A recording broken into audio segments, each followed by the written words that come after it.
Hare Krishna, very dear devotees. Welcome back again to our ever ongoing series on the glories of our beloved Sri Vrindavan Dham.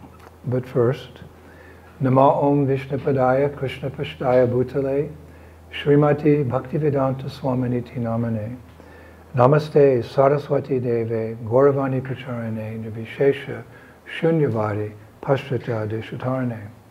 All glories to Srila Prabhupada, the revealer of the Dham. So today we will finish our series on the samadhis of our acharyas. It's always difficult to finish a series, but this will be lecture number 10, and it will be a brief description about Raghunath Bhatta Goswami, who we spoke about extensively last year, along with his Suchaka poem, sung by his followers each year on his glorious Disappearance Day festival. Afterwards, we will conclude with a summary of the entire series. So, of course, Raghunath Bhatta Goswami is one of the 6 Goswamis glorified in the Sad Goswami Ashtakam by Srinivasacharya. Bande Rupa Sanatana Raghuyago Shri Jiva Go Palago. I offer my respectful obeisances unto the 6 Goswamis, namely Sri Rupa Goswami, Sri Sanatan Goswami, Sri Raghunath Bhatta Goswami, Sri Raghunath Das Goswami, Sri Jiva Goswami, and Sri Gopal Bhatta Goswami.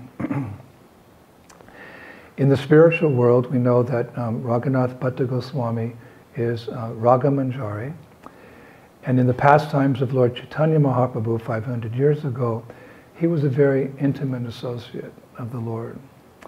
And by the order of Sri Chaitanya Mahaprabhu, Raghunath Bhatta Goswami actually remained a lifelong brahmachari.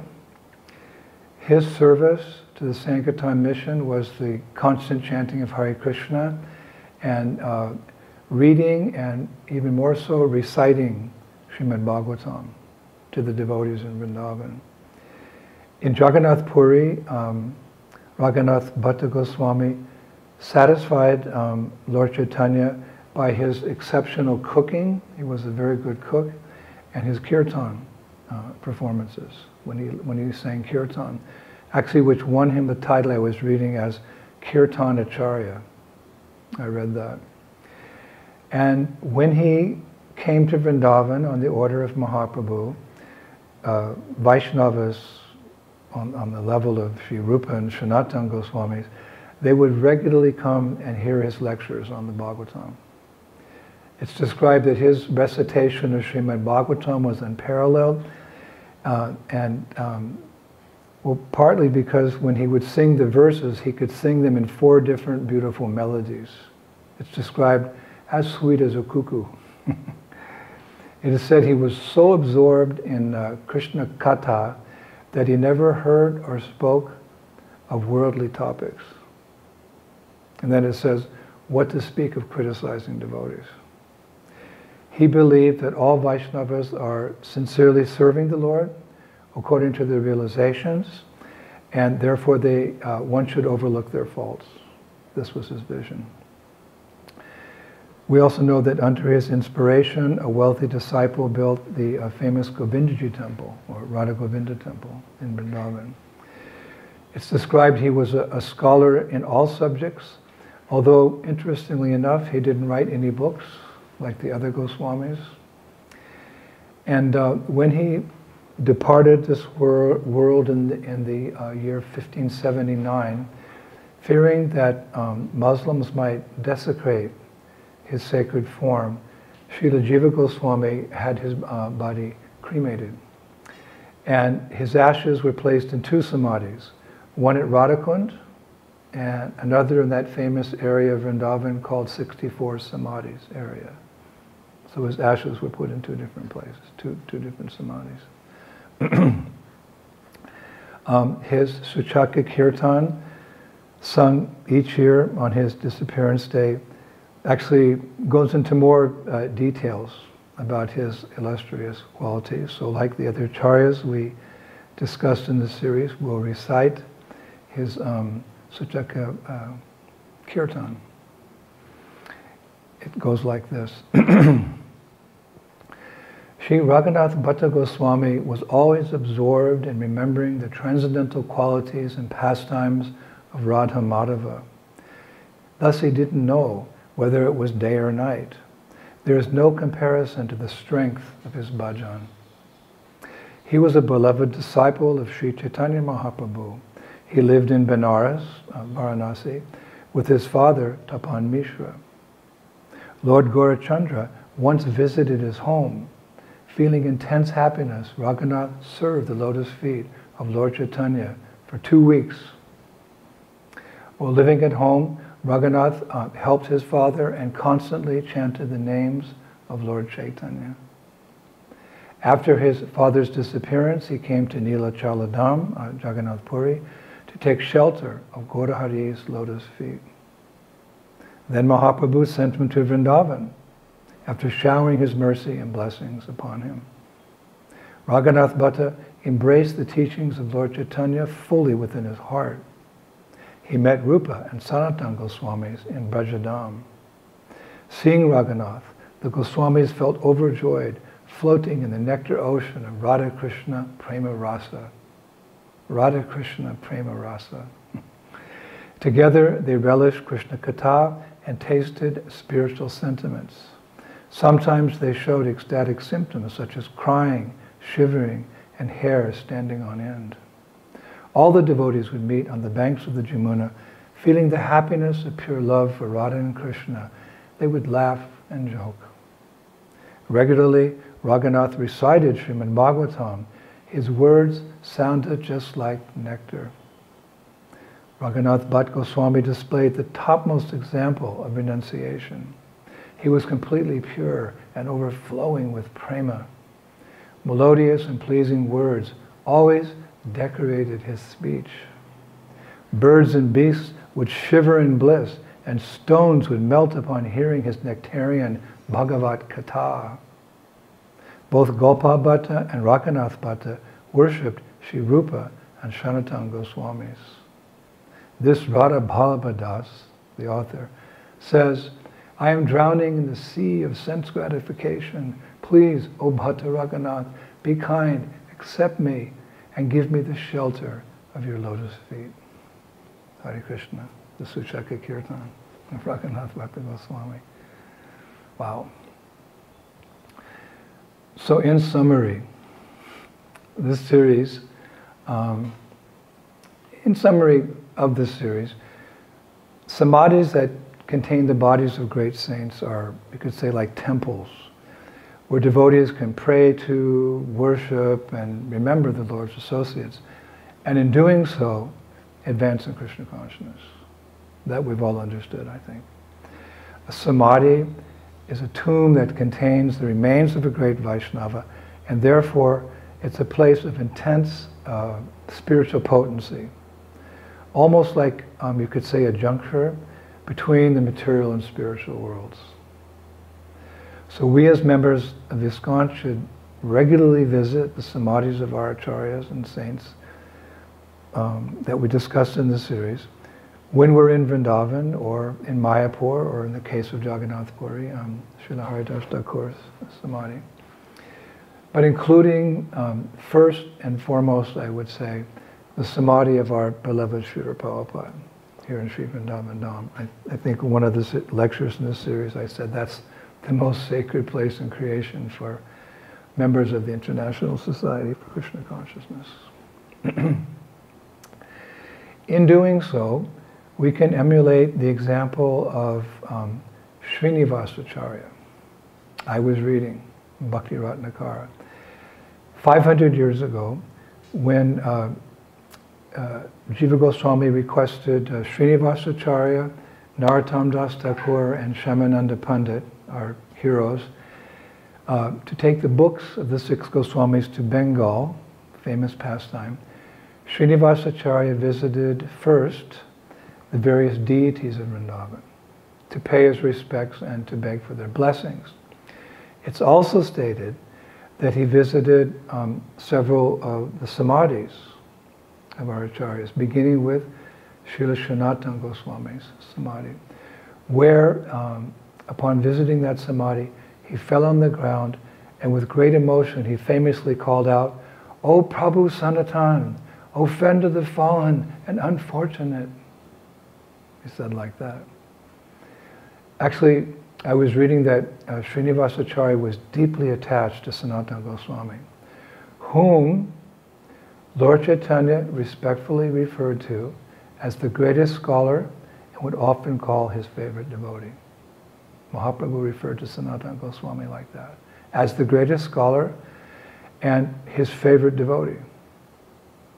And there's a reference for that. Bhakti Ratnakara 6, 273 to 275. It's interesting. So while there at the Samadhi Mandir of Sanatana Goswami, it's described that Srinivas remembered the prayer that Raghunath Das Goswami had composed to glorify Sanatana Goswami. It's a famous prayer by Raghunath Das Goswami. That prayer is as follows. Srinivas, he remembered this prayer there.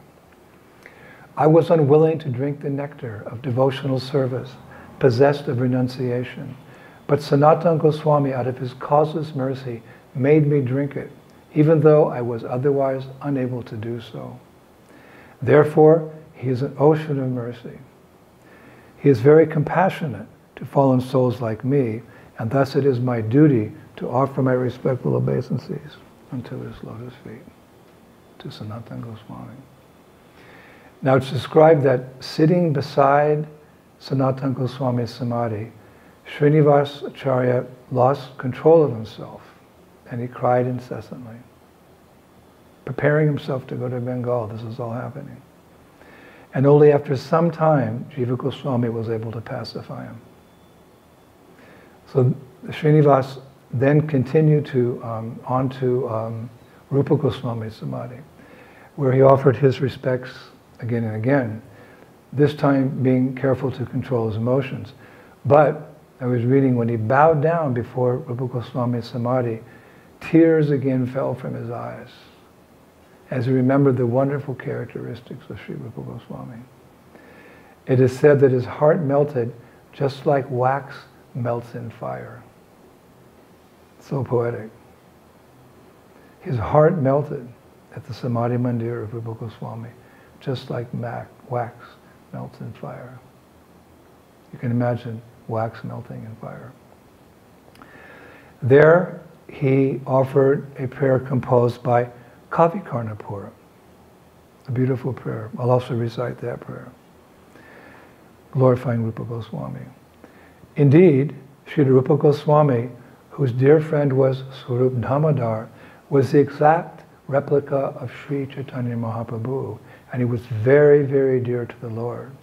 Being the embodiment of Sri Chaitanya Mahaprabhu's ecstatic love, Rupa Goswami was naturally very beautiful. He very carefully followed the principles enunciated by the Lord, and he was a competent person to explain properly the pastimes of Lord Krishna. Sri Chaitanya Mahaprabhu expanded his mercy to Rupa Goswami just so he could render service by writing transcendental literatures. So then Srinivasa Acharya is described, he sighed and he said, "O Sri Rupa, when will you give me the shelter of your lotus feet? When will you give me the shelter of your lotus feet?" Then Srinivas thought, this is really beautiful, what he was thinking. Had Rupa Goswami not been born in Kali Yuga, who would be inspired to distribute Krishna consciousness throughout the world? Who would renounce all pleasures, worship Vrindavan, and discuss books on devotional service? Who could understand Krishna's Vrindavan pastimes? And who could explain the loving exchanges between Radha and Krishna? Then Srinivas prayed, "All glories to Sri Rupa, the jewel of all ascetics, Lord Chaitanya's gift to the world, that great soul whose devotion to Radha and Krishna was unflinching, and who, upon giving up all worldly pleasures, sang the glories of the groves of Vrindavan. In his absence, I have become an orphan." This is all so much nectar. So Bhakti Ratnakara says that after completing worship of Rupa Goswami's Samadhi, Srinivasacharya received Sri Rupa's mercy. After completing the worship of Rupa Goswami's Samadhi, Srinivasacharya received Sri Rupa's mercy. And by following Srinivasa's example, we too can be recipients of all these acharyas' mercy by visiting the samadhis in the mood in which he did and reciting beautiful prayers like that. So that's why we did the series on the samadhis. So much can be gained. We can make so much progress by visiting these samadhis. Now, it's recommended that after offering praise and prayers at a samadhi, devotees should also do some menial service at that samadhi. That's our tradition, like sweeping or cleaning the samadhi or the surrounding area. And if one desires, he can assist with the samadhi's ongoing maintenance and beautification by giving some donation. I think it also goes without saying that if one is in the proximity of an acharya samadhi, like if one's in Vrindavan or Mayapur, then one should definitely try and visit that acharya on either his appearance or disappearance day.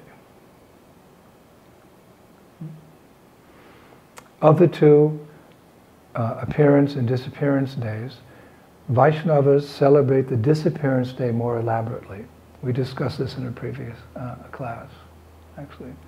The reason is that by the time a great soul leaves this world, his accomplishments and purity have been made obvious by the passage of time.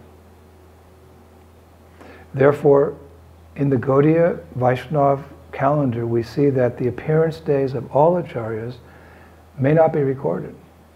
There's many acharyas, and some of them, their appearance days are not recorded, although their disappearance days are always recorded. I checked it.